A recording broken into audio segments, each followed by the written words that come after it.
And the important thing is कि elections हो रहे हैं, इलेक्शन सीजन है, they are going through the middle of the elections,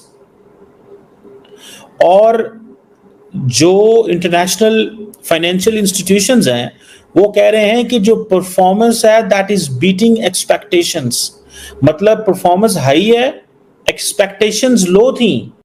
आर्थिक मोर्चे पर देश के लिए अच्छी खबर आई है। 2023-24 में जीडीपी विकास दर 8% के पार हो गया है।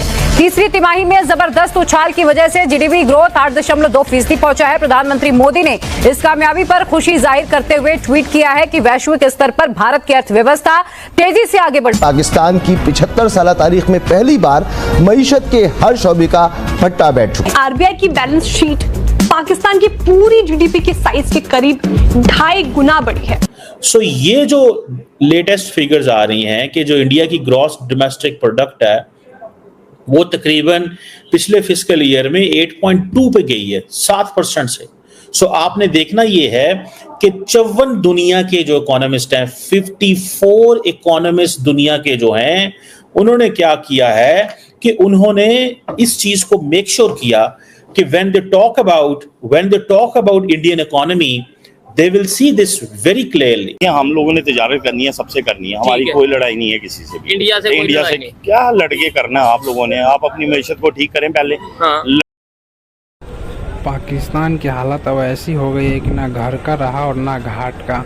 इसी वजह से अब पाकिस्तान भारत के साथ दोस्ती अच्छी करना चाहता है और आगे भारत के साथ ट्रेड करना चाहता है, ताकि उसे भारत कुछ भीख के रूप में डॉलर्स दे दे, क्योंकि भारत हर किसी को पैसे दे रहा है तो उसे भी कुछ दे दे और वहाँ कुछ डेवलपमेंट कर दे।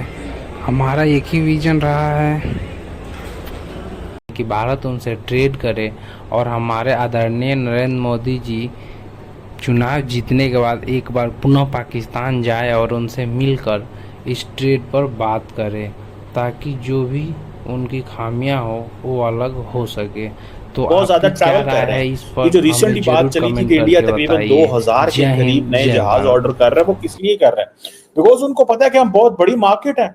उन्होंने आर्टिकल 370 हटाया, बकौल हमारे कि उन्होंने यूनाइटेड नेशंस की जो करारदाद है उसकी खिलाफ वर्जी की, तो पाकिस्तान ने क्या कर लिया? यहाँ पे आ जाती हैं आपकी फौजीदारे भी जी, यहाँ पे आपकी एस्टेब्लिशमेंट भी आ जाती है, यहाँ पे आपकी जो डेमोक्रेटिक गवर्नमेंट्स हैं वो भी आ जाती हैं। ठीक है, ये करना उनका काम था, ठीक हो गया। इसके अगेंस्ट अक़वाम मुत्तहिदा में जाना, एक स्ट्रॉन्ग कैंपेन करना, अच्छा, वहाँ पे जाके ये बात करनी कि किसी भी तरीके से इस इशू को अलाइव रखना, ये उनका काम था, ठीक हो गया। वो नहीं कर पाए। इसकी मेन वजह क्या है कि उनकी जितनी जायदादें हैं, उनके जितने पैसे हैं, औलादें हैं, मालो दौलत है, वो तो सारा बाहर है। ठीक हो गया। अच्छा, बड़ी इंटरेस्टिंग गपशप चल रही है कश्मीर को लेके, जो लोग भी देख रहे हैं उनसे रिक्वेस्ट है कि इस वीडियो को लास्ट तक देखिएगा, और मैं कुछ क्वेश्चन आप लोगों के लिए भी इस वीडियो में करूंगा, वो आप उसका आंसर जरूर करिएगा। अच्छा, ये तो हमने यूनाइटेड नेशंस की बात कर ली, पाकिस्तान की बात कर ली और इंडिया की बात कर ली। अब आते हैं जी कश्मीर के लोग, जो हमारे साइड पे कश्मीर है, वो क्या चाहते हैं आपके ख्याल से? कभी आपने विजिट तो किया होगा ना? उसका मैं बिल्कुल विजिट करके आया हूँ, इनके डिफरेंट एरियाज में, नॉर्दर्न एरियाज में पाकिस्तान के मूव किए हूँ। ठीक है। सिलसिला ये होता है कि अपने मुल्क की बात कर लेते हैं। बलूचिस्तान के लोगों का आपके साथ इख्तलाफ क्या है?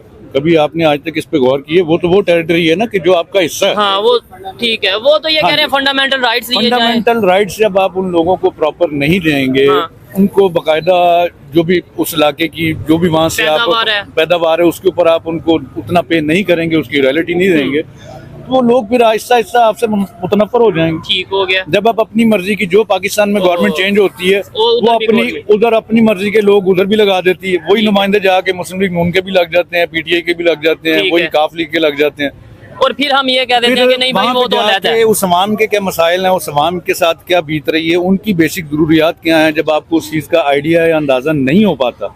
हम तो देखें ना, इस वक्त एक तरक्की याफ्ता एरिया में बैठे हुए हैं, लाहौर में बैठे हैं। हम लोगों के पास फिर भी खाने को अशिया हैं, हम लोगों के पास हॉस्पिटल्स भी हैं, हम लोगों के पास यहाँ पे बाहर निकलेंगे खाने पीने की दुकानें भी हैं। ठीक है, किसी का कोई मर गया तो ट्रांसपोर्टेशन भी है, किसी की कोई शादी खुशी है तो उसमें भी पार्टिसिपेट कर सकते हैं। उन लोगों से जिनके पास ये फैसिलिटीज नहीं है, वो मूव नहीं कर सकते एक से दूसरी जगह के ऊपर जाने के लिए। उनके पास ना ट्रांसपोर्टेशन है, ना उनके पास पानी का निज़ाम बेहतर है, ना बिजली का निज़ाम बेहतर है, वहाँ पे डिस्पेंसरीज नहीं है, कुछ भी नहीं है। और नुमाइंदे आपके सो कॉल्ड वहाँ पे जी वो कश्मीरी हमारी हुकूमत बैठी हुई है, तो कश्मीरी हुकूमत नहीं होती, वो पाकिस्तान की उनको